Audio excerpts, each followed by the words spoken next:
Hi everyone, and Happy New Year. This is a lovely time of year for me because it just gives me a little bit of space to come on and talk to you just about different projects that I do. And I thought I'd come on and just chat to you about some of my Wizard of Oz characters. Now these have just been released to be kits, so I just thought I'd give you an up close view. So this obviously is the Scarecrow. He's resplendent in his little dungarees.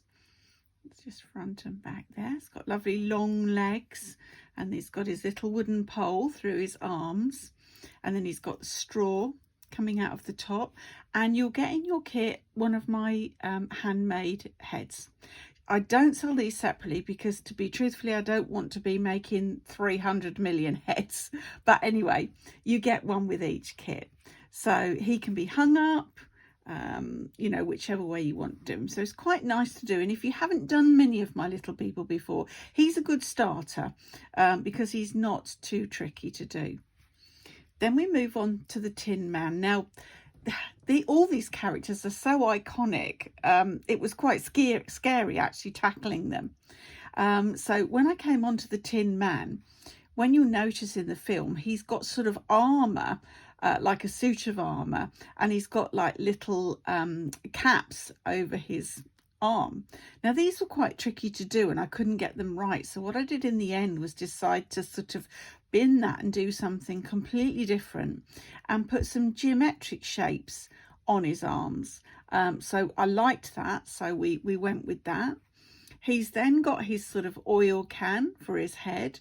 It's a lot of peyote with this one in this lovely sparkly silver delica through and through, and then he's got his little axe there as well, which is tied onto his hands, and you'll see that these characters have got proper little hands and fingers here now.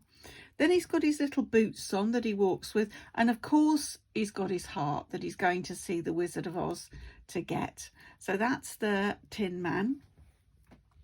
Now onto the Cowardly Lion. Now this is fascinating because I had actually one student who really wanted me to do this set, and she gave me a picture of a snow globe with these on, which was fantastic. But did you know that the original costume for the Cowardly Lion was actually two real lion skins? And when you look up close at it, you'll see it's a very rustic, quite naive costume. Anyway, so the trick with the Cowardly Lion was to create the shape, because he's not thin, because it's more like a onesie when you look at the costume. So it was a case of using the brick stitch to actually shape him round. And then the hair, obviously, the more hair and the mane, the better. He's got one of my handmade heads in there as well. And obviously, after Dorothy's fixed him up, he's got his lovely little red bow on. He's got his tail at the back, and then, as I say, his extra fur and everything. So great fun to do. Quite a big project, but really nice to do. And the arms are posable, so not all the time, but when you want to sort of set the arms in, you can do them any way you want. Both hands could be behind his back, both hands could be on his head, but when you look at pictures, you do kind of see that he's holding his hand up quite a bit of time. And then, of course, there's Dorothy. Now, Dorothy, obviously, we all know the iconic blue and white gingham dress. And this is quite tricky in beads because, obviously, gingham is hard. So managed to do that with the square stitch around the top and on the bib. So that worked really, really well.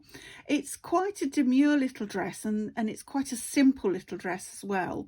But what I did is I've actually created quite big statement puff sleeves, which look nice. And then obviously her hair is in pigtails, like that round the back. She's got her red shoes, obviously.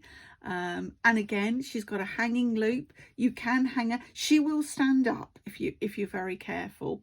But yeah, so these are my 4 Wizard of Oz pieces.